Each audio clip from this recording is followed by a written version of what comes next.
Hello, everybody. Again, welcome to the Music Show. I'm Ray Braselton, your host.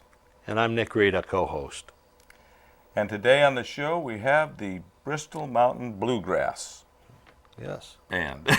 Band. It's a band bluegrass of guys. band. Yeah, it's a bluegrass band called Bristol Mountain Bluegrass. Right. Right. Exactly. And they are unique, I think, in the way that they sing, do a lot of harmonizing. I don't know if they went four, but three-part anyhow. It's pretty typical bluegrass. I think out of all the bluegrass that I've heard recently, they seem to be really authentic. Yes. They seem to have that down-home, high and lonesome sound. I believe they sound more authentic as opposed to maybe modernized bluegrass. Right. And there's a lot of, I think, a lot of authentic bluegrass there, but a lot of things that you hear now cross between country and bluegrass. That's true. But These these guys guys are really, I think if you looked in the dictionary beside the word bluegrass music, you'd have a picture of these guys there. Yeah, there you go. They are the epitome of bluegrass. A very well-dressed group, too. I was surprised. Sickening, isn't it? I was like this, but the group, oh my gosh, I think they had ties on and everything. So I think that's part of the tradition, too. I'm not sure. I think from back then they were a little more dressier than we are these days. But they play all over, I guess, all over the side of the country. York, Well, no, they play all over the country. They play Right. Ohio, Well, they play right. all over the country. But they come from this area. They come from the central New York area. Right. But I guess the other thing was that their first time they actually cut a song or live record was at Bristol Mountain Ski Lodge. Ski Lodge, right. And so, hence the name Bristol Mountain Bluegrass. Right. And So I think thought doing a record there would put a chill on things. Yeah, but it didn't. So it was actually a very, very good group. I know so much that this is going to be a real pleasure for you to watch them. And got a little history behind them. I guess they formed in 1979, I believe. So they've been around for 30 a while. years ago, Ray. So 30 years. Who would have thought? But on top of that, of course, we have the rest of our show. Don't forget, we have, of course, Uncle Nick's Corner, and you know who that is. Right. He's going to be here. Who knows Uncle what it's Nick. going to be? And you'll learn a lot. He teaches some real good. You have a mailbag. Don't forget, if you have a mailbag question, please write it in. We would like to hear from you. And we'll try to answer them the best we can. Certainly. We, of course, have a showcase, and the showcase really was interesting where it had to do with the bluegrass band and their singing and their blending of their singing with their instruments. I thought it was a little bit different than we'd ever had, and quite interesting. Some good information there. Right. And then, of course, the interview and the round table. And not to mention the music. Oh, yeah. The music, right. Absolute great pieces. A couple, I think it was one or two originals, and then a couple, was one song written by Gene Autry, which I thought was interesting. That was a nice song, right. And so, stay with us. Don't go anywhere. Don't touch that dial. Enjoy the show. We know where you live, so don't touch that dial.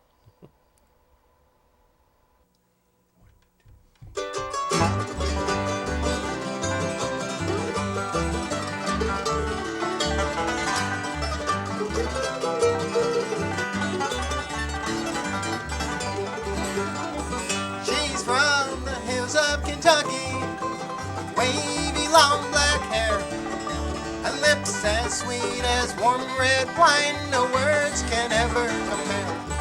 I'm going honky-tonkin', everything's turned upside down, and when I find that gal of mine, well, we're going to paint the town.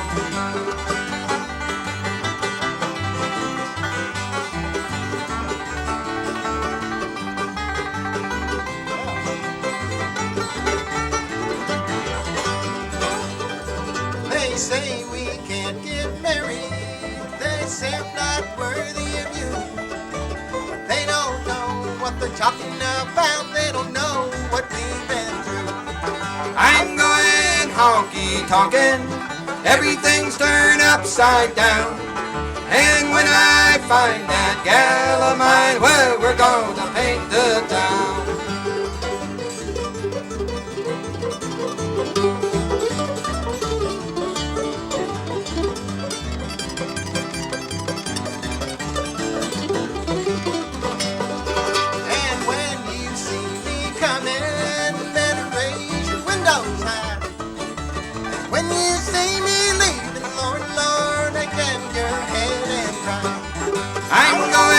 honky-tonkin', everything's turned upside down. And when I find that gal of mine, well, we're gonna paint the town.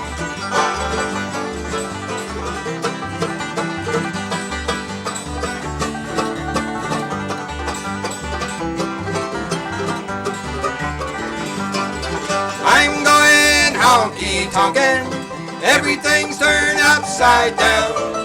And when I find that gal of mine, well, we're gonna paint the town. All right, that's one we like doing a whole lot. It's an old Stanley Brothers song, one called Gonna Paint the Town.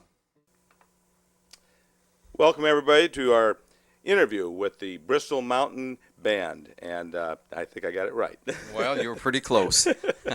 Well, the name of the band is? Bristol Mountain Bluegrass. Okay, that's right. There we go. Yeah. And I want you to, if you wouldn't mind, just to Okay. introduce yourself. Hi, everybody. I'm Don Springer. I'm from Phelps, New York. And on my left over here is Mike Clunan. And I'm from Fairport, and I play the banjo. I'm Norm Darling from Clifton Springs. I play the bass. And my name is Perry Cleveland. I live in Waterloo, New York, and I play the mandolin. Great. We want to thank you guys for joining us today. Our pleasure. Very, very nice group. And we've had other bluegrass groups on before, but you guys are a little bit up there. You play all over the place. I understand you play in Nashville, and you play many venues all over the country, I guess. We do. We've played all over. We have played in Nashville. We played on the Nashville Network. We played at the Opryland, and we used to, we had tour bus. We used to tour up and down the Eastern Coast and out to Chicago and Indiana. We used to do a lot of that. Well, you also, I believe you have a radio show that you do. I don't know. I have a radio show that's on every day on the internet at 10 o'clock in the morning and 10 in the evening, 7 days a week. And that's that bluegrass music? I play bluegrass and old time music. That's right. And great. You ever put this band on here? I wouldn't think show. of it. Yes, we're on it all the time. I do. I play albums. I play the whole CD. So I get CDs like from Australia and from South Africa and Ireland and Germany, just to name a few places I've gotten CDs from. And they play pretty good bluegrass music, and I feature their whole album. So most places, most radio stations will play maybe one or two cuts off an album, but I do the whole thing. Now, you do play at a lot of festivals and even colleges, as I understand? We have, yes, right. And we were kind of laying low for a number of years, but now we're kind of getting back at it. So we're kind of build back up and get the bookings going. I mean, you were talking about for a number of years. You started the group quite a few years ago. You want to give us some history on that? I started the group. We started the group. Well, I was the originator, actually, of the group that's here. I am only original member, and that was back in like 1979. And did I understand that was over at Bristol Mountain? Over by Bristol Mountain Right. Ski Lodge, yeah, over Hence that area. the name, right. We used to rehearse at my brother-in-law's in Bloomfield, New York. And bluegrass bands, a lot of them have mountains in their names, and we were kind of trying to come up with a name. And well, why not Bristol Mountain? It's right down the road. So we became Bristol Mountain Bluegrass to identify the type of music we played. We put the bluegrass on the end of it. Now, I think the music is kind of like old country from years ago. You want to tell us maybe, I don't know whether, Mike, you want to tell us a little bit about that? Well, we were chatting a little bit earlier about country music and bluegrass music and how they differ. And I read somewhere where 100 years ago this was country music. There wasn't any electricity, and the music that people played to reflect their days and working in the field now was this type of music, the old time country. It's been modified a little bit by the introduction of certain things. Yeah, you've got. Do you have more women in the bluegrass than More you and used to? I mean, what are some of the names of some of the women out there that would Faith Hill be one of them? Does she No. do? Who would? No, she's you not. know? There's a young lady named Rhonda Vincent who's been very, Rhonda very Vincent, popular yeah. recently, and she's basically she's expanded the repertoire to such an extent she's country and bluegrass. Yeah, she was in this area not too long Yeah, ago. she plays here very quite good. regularly. Yeah, Dolly Parton actually plays bluegrass too. that She's I didn't. good. She plays banjo, as a matter of fact. Yeah. She's a lot more talented than people realize, I imagine. Oh, absolutely. Yeah. That's right. That's true. And she's got her own, almost like a little Nashville over in her Yep. area. I believe. Dollywood. Yeah, Dollywood, over in right, Knoxville, exactly. Tennessee. Yeah. Right. Have you ever been out there? Have you Yep. seen it? Yeah. Yeah. Now, you played, you said you were involved with the Nashville circuit. So what does that involve? I don't mean the Nashville circuit. We played on the Nashville Network. Okay, network. What involved, there was a show called Fire on the Mountain, and that was a bluegrass show. It was on every week, a half-hour show. And I just kept trying to get us booked on there. It was a tough job. People down south, a lot of them don't think Yankees can play bluegrass music, and that was the kind of attitude that we get. Okay. Finally, the guy gave up. I was bugging him so much. He said, "All right, come on down if you can be here." So we went down, and we played on, did a half-hour show on the Nashville Network, and it was on, I think, 4 or 5 times. And while we were there, we played at the Opryland Hotel, which is there, and there was 3 pubs in there. We played all 3 of the pubs. And so that was well, you've been all over though. You've been all over the East Coast or pretty much the country. Mostly all over the East Coast. Yeah. Yeah. Well, again, you did a fantastic job. I know that you'd probably like to tell us a little bit about your CDs. I believe you've got 2 or 3 CDs. Actually, we have 1, 2, 3, 4, 5. Keep counting. Okay, we have 5 of them. If we count 2 of them are Bristol Brothers, which are duets, and so we have 5 CDs that are available, and we have a website at www.bristolmountainbluegrass.com. And we are going into the studio in February of 2009 and record a brand new CD that'll be out hopefully in March or early spring anyway. Well, we'll all be looking forward to that. Do you have an email or that you want to? My email address is bristbro, like Bristol Brothers, BRISTBRO @gmail.com. How about radio? You have a... I'm on the radio every day, 7 days a week. I have a radio show at 10 a.m. and 10 p.m. Eastern Time, and that's at www.wdyn.net. Well, we'll have that at the bottom of the screen for you to see if you want to take notes on that. And I really want to thank you guys so much. You've done a great job, and we've got a little bit more to go with you on, and some interesting things, including a showcase coming up pretty soon. So stay tuned. We'll thank you guys again. Thank you. Thank you very much. Thanks. Next up, we're going to do a Gene Autry tune, believe it or not. Gene Autry, we're going to do it bluegrass style, and Norm sings this, does a great job in this song. It's one titled Ages and Ages.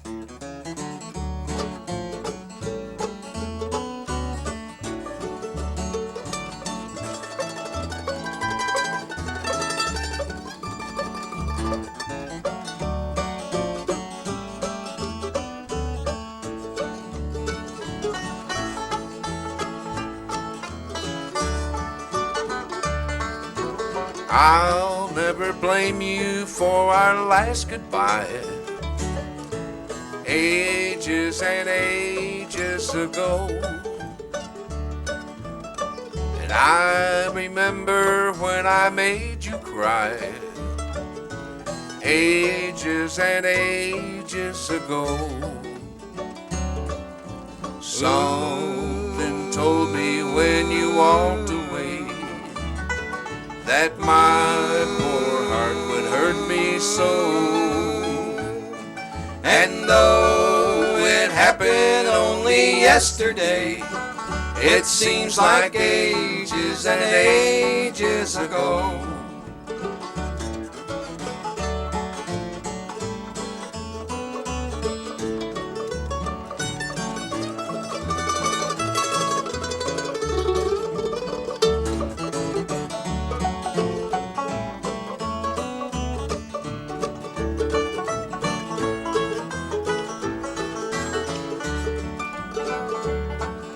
Someone came along and took my place. How wrong I was to let you go. And though it happened only yesterday, it seems like ages and ages ago. It seems like ages and ages ago.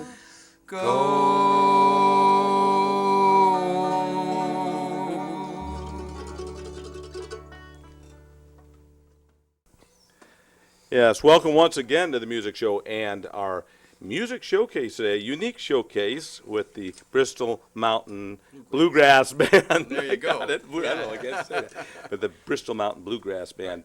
And we've got an interesting segment we thought that it might be interesting, we've never done before. And that would be mixing, what we call it blended voices. But it's blending voices with instruments, right? Is that what we're working on here? That's true, and when we're working up new material, how we work up our parts, harmony parts, and such. Yeah. Well, listening to some of your music, I hear that unique blend of sound, and maybe we should start with you. Pick on you first, because they told me to pick on you. So.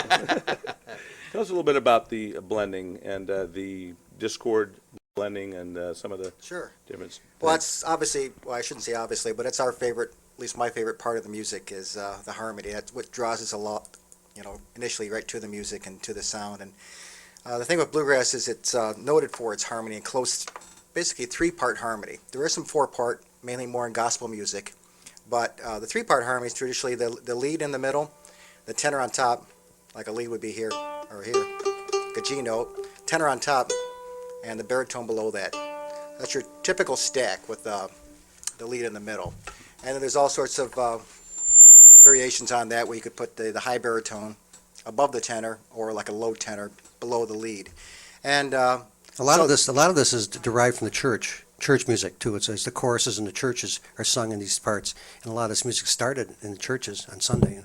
Exactly. So 3 parts basically, and what we did on one tune that's a little bit different, we still play 3 parts, but we can add some color notes to that. And on that one tune we did earlier, Lehigh Valley, we're trying to emulate the sound of the train. And on something like that, on the chorus, we're actually going to sing the 7th note. So actually Donald's going to sing the 7th note. So when we go into the A chord, he's actually singing a G note, which is an A7th, because that's where we're going in that point of the song. And then Mike and I are stacked on top of that. Mike will do a baritone, then I'll do like a high tenor above that with the E note. We show him. And that's what makes it work. Want to try a little bit of that? Yeah, we'll try that. Well, what does Darling and I do? He stands there and looks You just stand beautiful. there and look- Just looks good. Don't get him started. Watch me, I'll show you how. You gonna play into it? What are we gonna do? Sure. Okay, here's a demonstrate.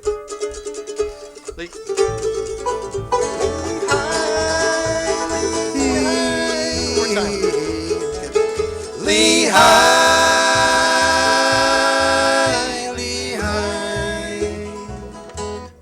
And where I hit the high part, and then Don sung the. It's a note. little bit more discord, and then it kind of raised up just a little. I don't know if maybe you didn't do that on purpose. I did it on purpose. He did it on But purpose. but it sounded neat, that discord, and then almost into tune, Yeah, like right. like a train whistle. Yeah, right. That's what I was hearing. They'll That's punish what me we're- later for doing that. Yeah, well, that's what we try to do. And that's that song, that particular song. Perry worked out those parts, and he heard that right from the beginning. Yeah. When we were working on the song, and we were thinking about the harmonies, and he said, well, he could make those discordant sounds. We could make them sound like a train engine. I mean, a whistle, a horn, and it does. Yeah. We actually had good. a group in that had a block that did the Oh, yeah. train thing, and that was sharp too. Yeah, we got one of those, but But this is neat to be able to do it with your voice. It makes it more melodic. I don't know, more. No, it's not melodic. it's an important part of the music is a cappella singing. If we can do it, and most groups try to develop that skill. Many of them never get to it because they just don't have the voices. We hope we can. That's true. But sounds like you do have a Yeah. very good voices for it to me. This took you a while to get to this point, didn't it? These are good singers that have sung in other groups before. Well, didn't you tell me We've that been together about the Bristol Mountain Bluegrass has been around for about Right. 30 years. About 1979. But didn't you say that it took you a while before you actually went beyond the instrumental and into the Oh yeah, vocals? when we first started, we were more instrumental than singing because our singing wasn't that good. We didn't have the experience, and it took a lot of work to get us to where we are. It's the hardest part. Yeah. And but now I think in this particular group, I think our singing now is better than it ever has been. Yeah, it sounds very good. What about a cappella? Just, I hate to put you on the spot.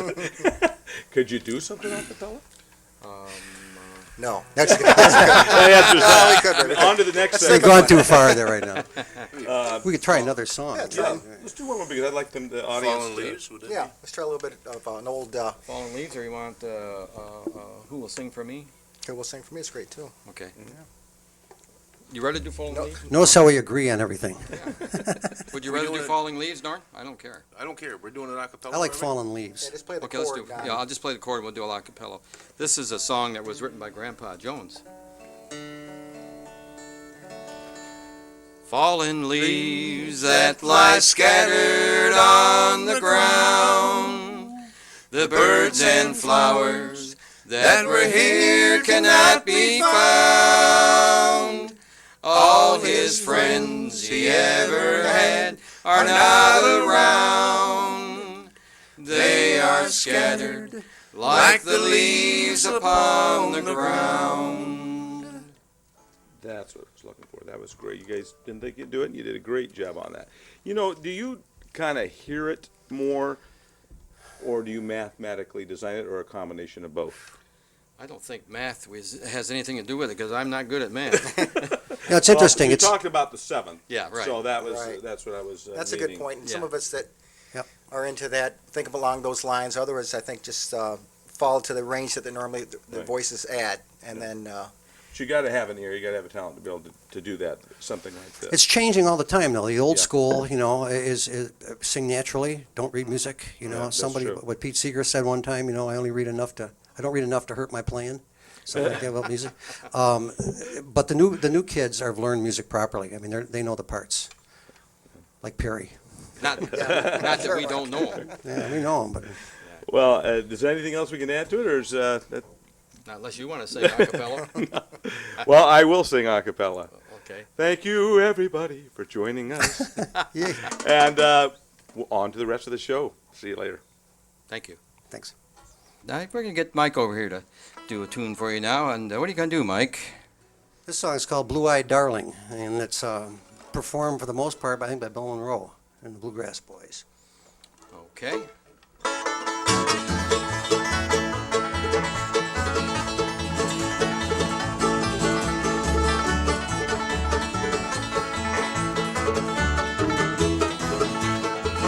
You're my sweet blue-eyed darling, and my love belongs to you. all I ask is you, my darling, is love me good, and be true. Things come and go, and I still love you, and I see your smiling face. You don't belong to another, and in my arms you're gonna stay. You're my sweet blue-eyed darling, and my love belongs to you. All I ask is you, my darling, is love me good, and be true.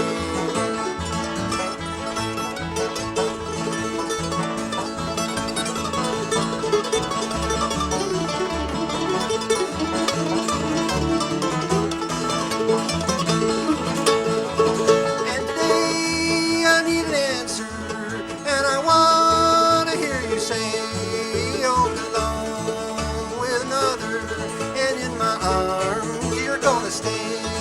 You're my sweet blue-eyed darling, and my love belongs to you. All I ask is you, my darling, is love me good, and be true.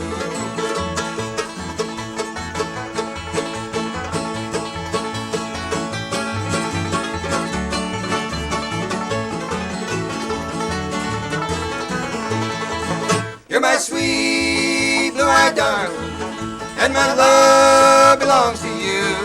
All I ask is you, my darling, is love me good, and be true, my darling. love me good, Love me good and be true, my darling. love me good, Love me good and be true.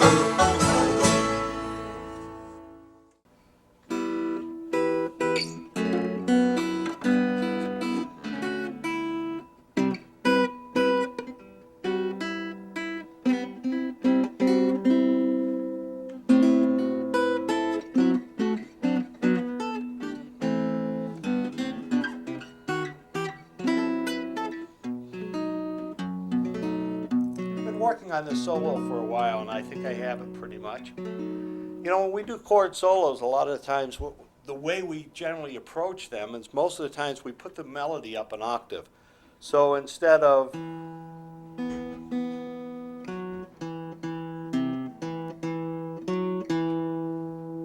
we would play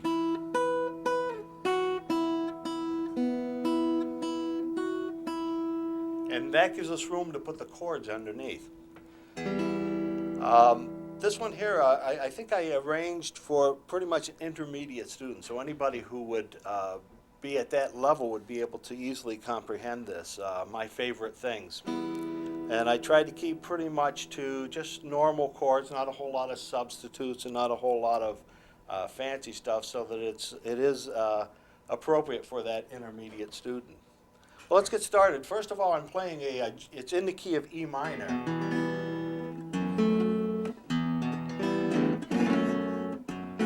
And it starts out with an E note harmonized with an E minor chord, and then it goes up to this B, and we harmonize that with this E minor chord up here at the 7th position. If you've seen some of my other segments, you'll know what I mean by that triad up on the top 3 strings. But here it works out just fine. And then I go to an F sharp minor 7, and the melody note is on the 1st string. And then I bring the finger up here to the G, and I'm on now an E minor again. And I'm playing the 2nd string as a melody, the B, and the 1st string is the next melody note. And then I go up to an A in the bass and go back to that F sharp minor. And then the next chord we go to is a C major 7. Now this C major 7 is one that we use quite a bit. And again, on other segments I've done portions of this. I have the root on the 5th string, the 5th on the 4th, the 7th on the 3rd string, and the 3rd, which is the melody note, on the 2nd string. So that's, now where was I? Okay, so here's the da, da is the next melody note, and now I'm playing a C6, but I'm putting the pinky on the B, and that gives me, here's a C6, kind of like an A minor, and that gives me the melody note. So, and then an F sharp to the E, then the open B, and that's all around the C chord.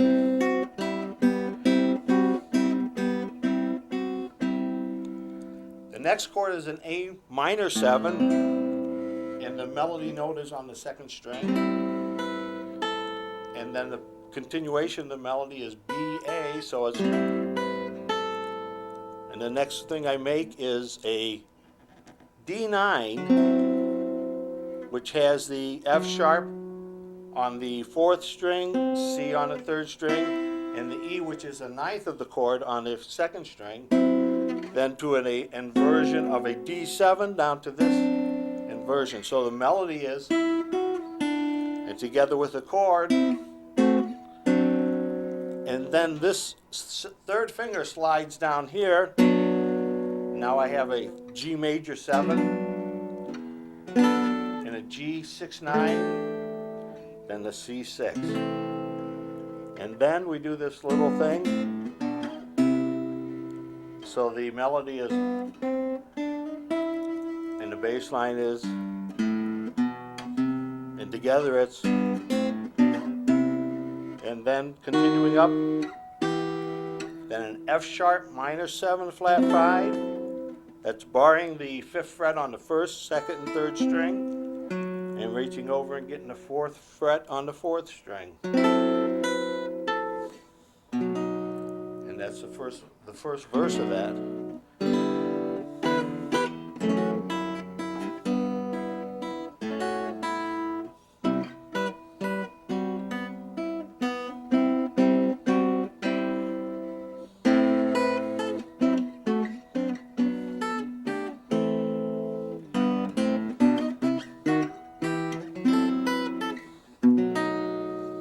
That's pretty interesting because the 2nd verse of melody is almost the same, except instead of the E minor, I'm using an E major. Notice how much brighter. And then instead of the G, I'm getting G sharp to make it an E chord. You know the difference between an E minor and an E major is that G, whether it would be a G natural or a G sharp. And And then instead of going to that C major 7, I'm going to an A major 7.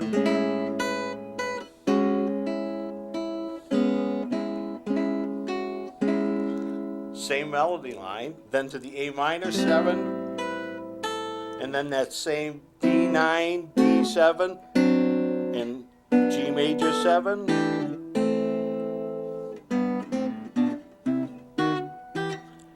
Now I'm going chromatically up to this, and that's a B7 with a C on top, making it a B7 with a flat 9, and then the bridge.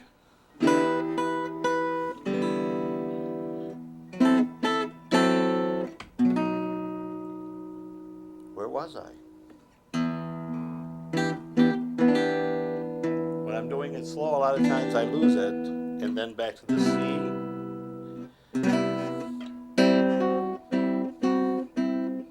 And here we have an A7, G major 7, and there it is.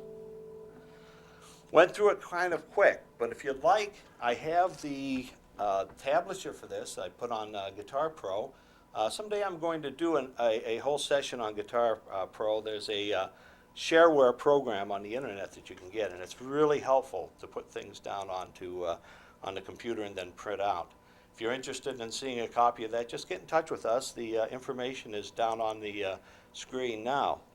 But I'm going to do more in the future about chord solos, because I think chord solos are really an interesting thing to do in order to understand harmony and how notes fit together with chords and how the melody and passing tones and all of that. And it helps you not only with the chord melodies, but it also helps you with improvising.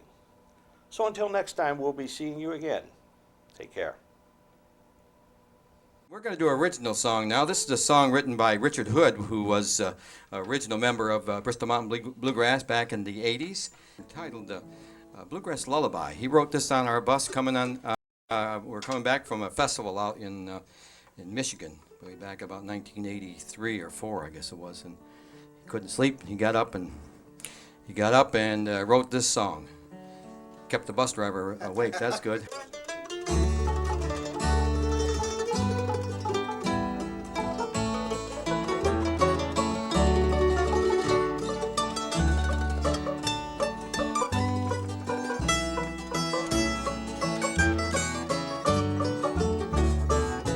Twilight on the lone steel rails, the lonesome whistle cries. The sun has left the mountain top. It's time to close your eyes. Dream of home so far away, your mama's sparkling eyes. She said, sleep, my son, I'll sing you one, a bluegrass lullaby. See the moon, how bright it shines in the old Kentucky sky. Close your eyes and hear the sound of the fiddle's soothing sigh.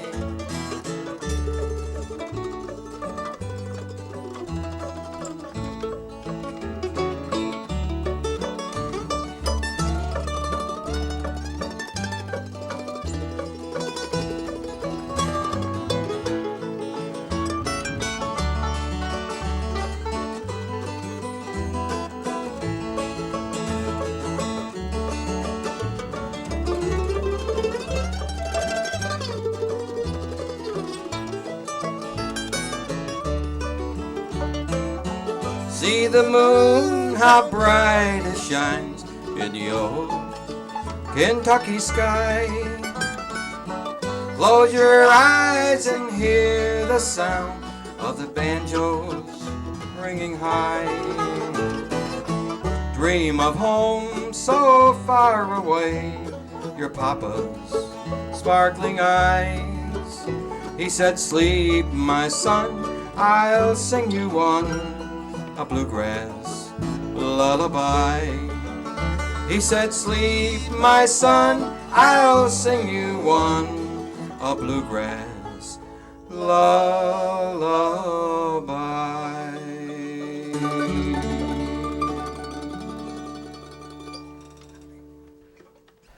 Well, welcome again to the music show and our final segment, our round table segment of the music show. I'm Ray Braselton, your host. And I'm Nick Rita, co-host. And today we have, of course, our featured band, the Bristol Mountain Bluegrass Band. That's right. Still can't say that right. But Bristol Mountain does ring out real nice. It's a beautiful one. It does.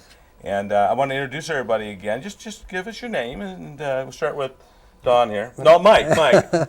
So easy we forget here. Right. My name's Mike Clunan. I'm from Fairport. I play banjo in the Bristol Mountain Bluegrass group. And my name is Perry Cleveland, and I'm from Waterloo, New York, and I play mandolin. I'm Don Springer, and I'm from Phelps, New York, and I play the guitar. I'm Norm Darling, and I play bass for Bristol Mountain Bluegrass. Very good. And you guys are all from the area of, well, not all of you, from Bristol Mountain area? Well, we're all from Central New York. Okay. Yeah. Well, Perry and I are from Syracuse. So. from Syracuse, really? Originally, yeah, Okay. right.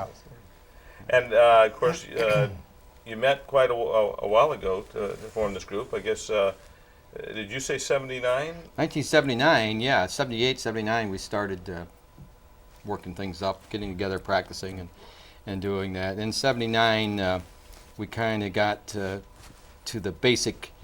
We had, we had myself, and we had Dean Rotes on the mandolin, and we had Bruce King on the fiddle, and we had Tex Eamon on the banjo, and Butch Hearn was playing the bass, and we did our first made our first recording at Bristol Mountain Ski Lodge on New Year's Eve, 1979.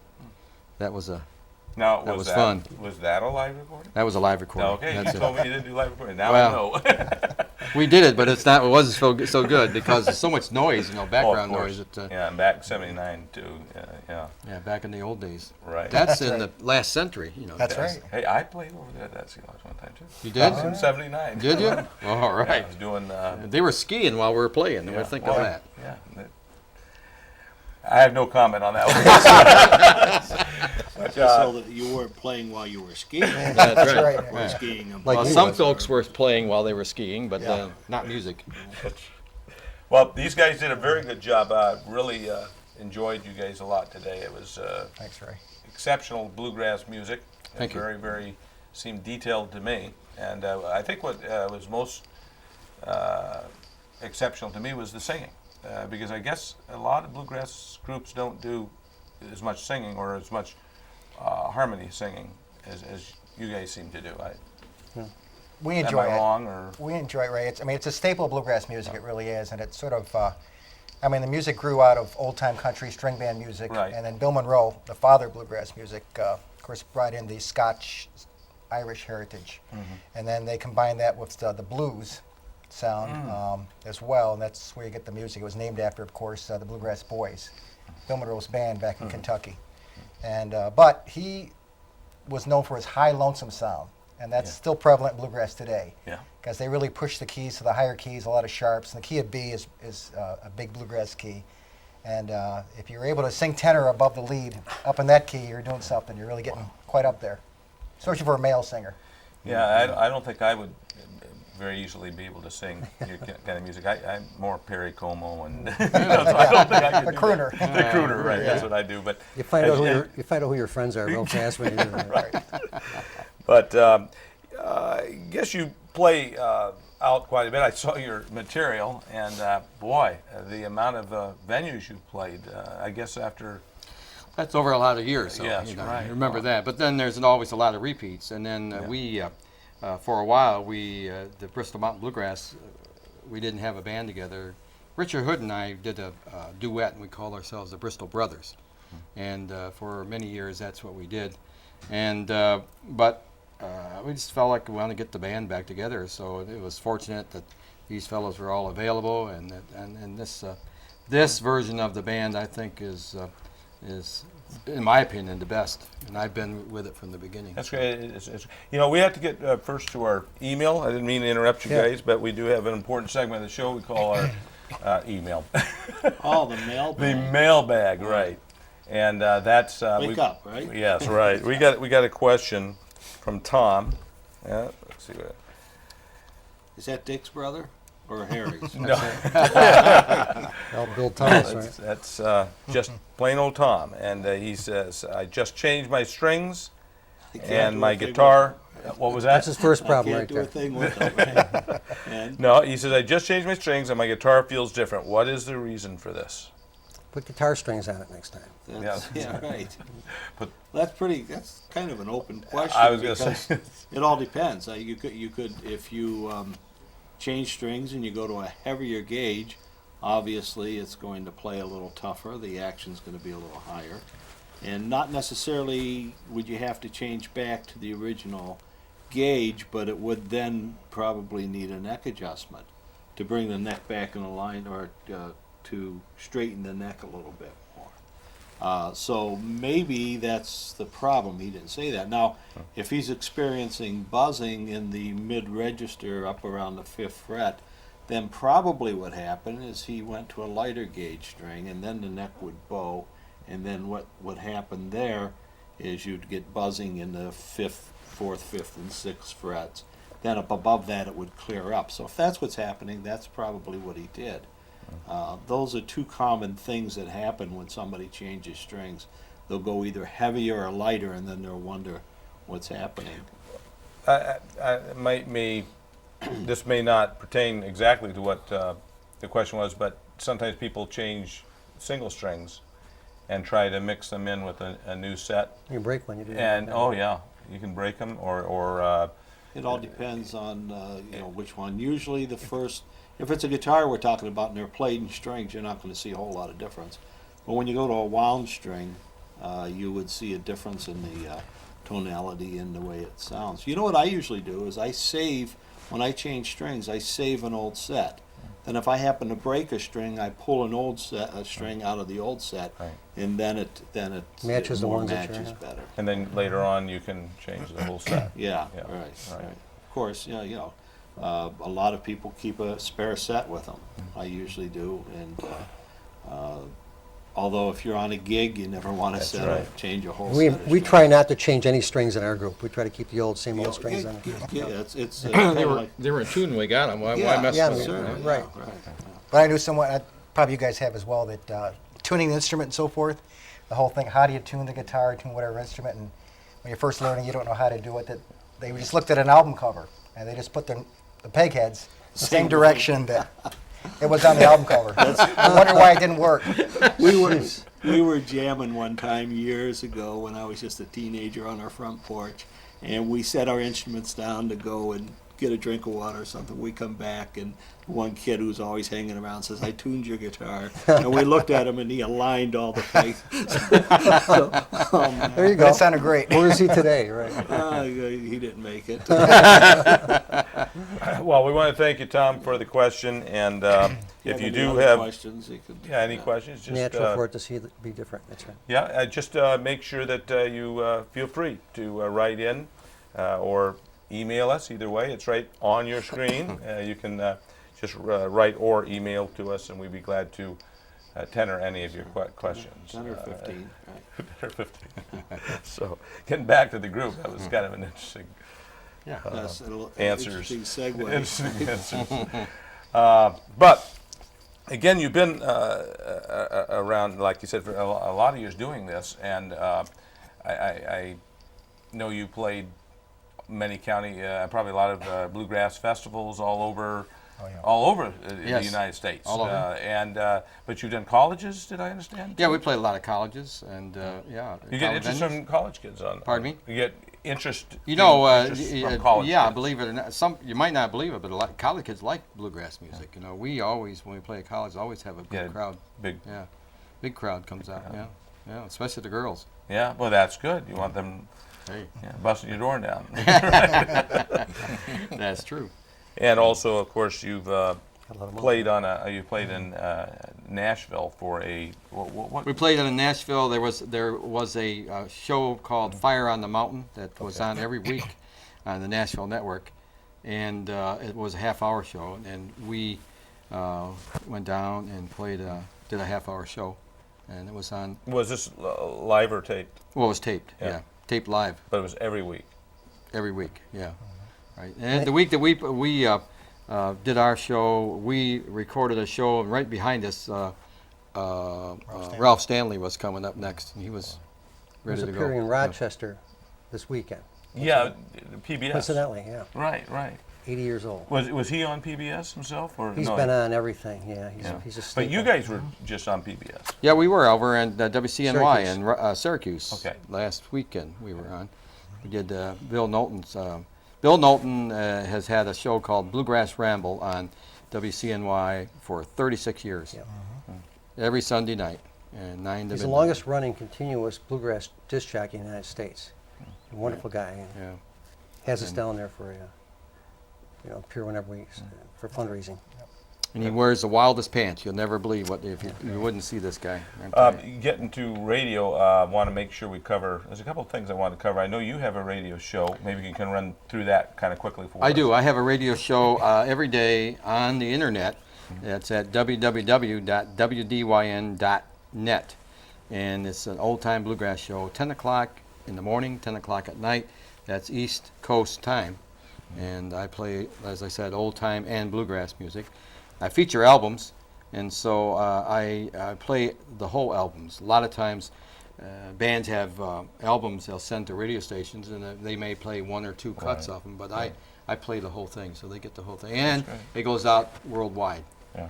They get the worldwide exposure. And have to tune in. Definitely have to tune in. Listen, that sounds exciting. Yep. We also have a place, I believe, in Waterloo. That one of your band members here, I believe it's That's me. Perry. That's right. And he's. You want to tell us about your bed and breakfast? And you have bands there too. We do. Bluegrass, Bluegrass Acoustic is the name of the series. Is called Acoustic Desserts, and it's all acoustic music. It's folk, bluegrass, swing, jazz. A lot of great players, and there's no admission. It's every Thursday night at the Gridley Inn. My wife and I's bed and breakfast. Her name is Karen. Karen with a C. It's a good thing So you we'll bring mentioned her that name. Absolutely. And she does a great job. She has an assortment of 3 different deluxe desserts every Thursday with specialty coffees and teas.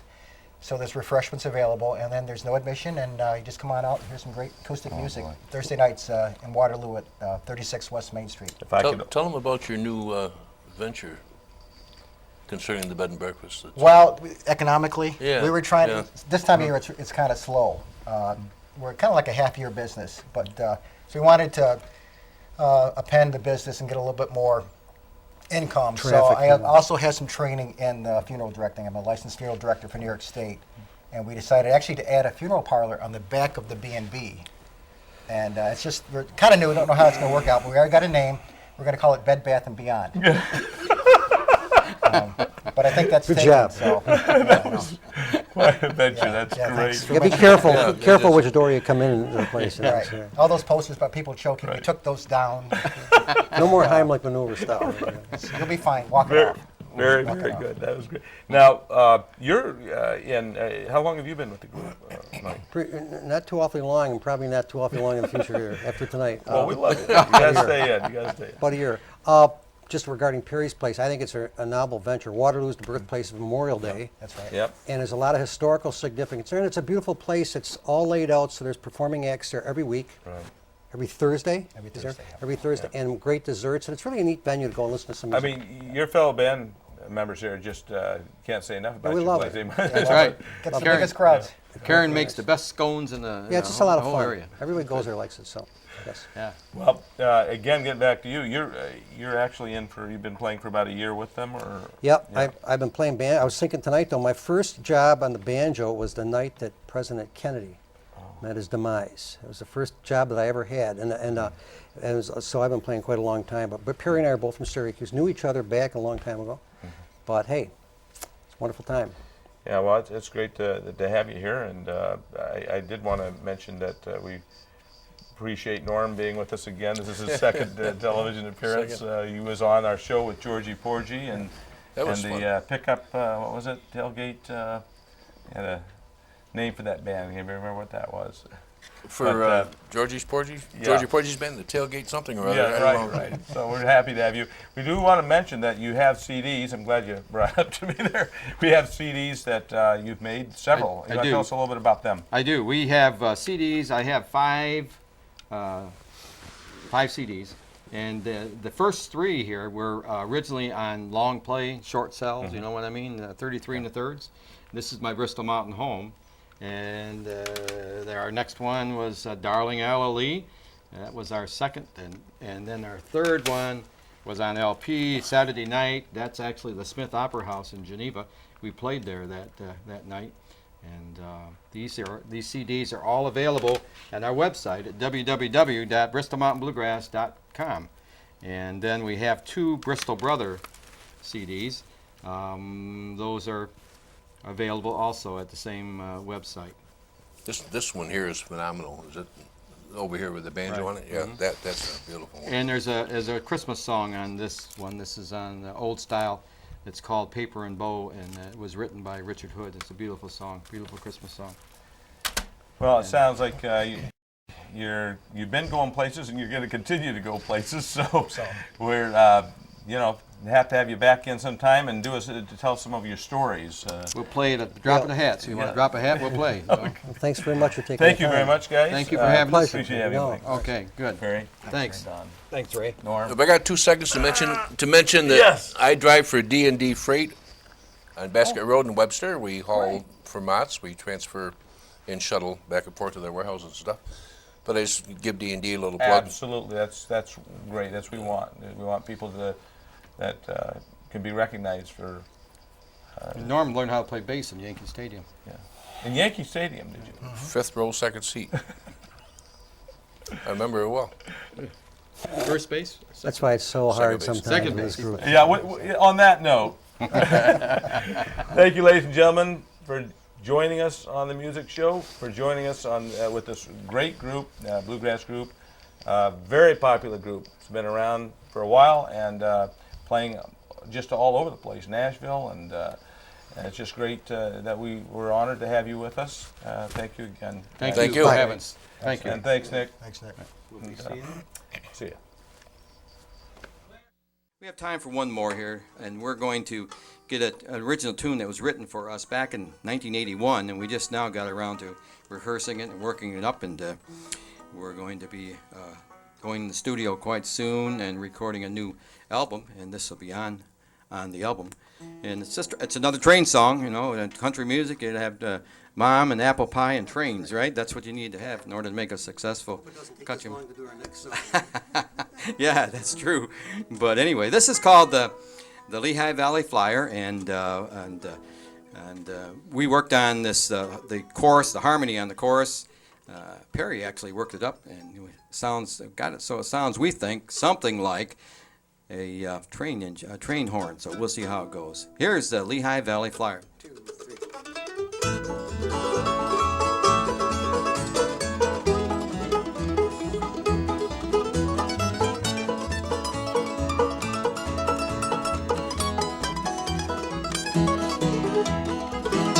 The Lehigh Valley Flyer's final run was made just yesterday to Washington.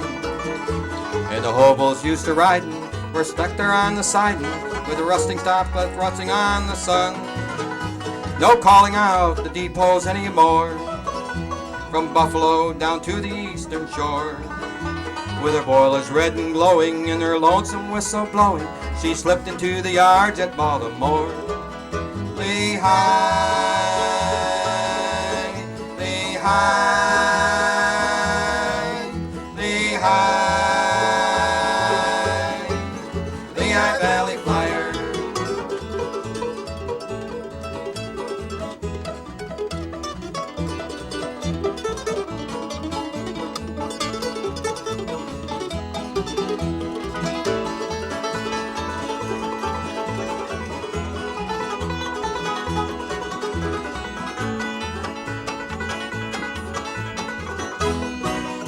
Still Lehigh Valley Flyer echoes whine. Through ghostly mist she's traveling down the line. When I was young and growing through the hills, I see her flowing with struggling eight-wheel drivers making time. The Lehigh Valley Flyer's final last, but she's always will be there. In the nighttime when I'm dreaming, I can hear her whistle screaming. Lehigh Valley Flyer's rolling past. Lehigh, Lehigh, Lehigh, Lehigh Valley Flyer.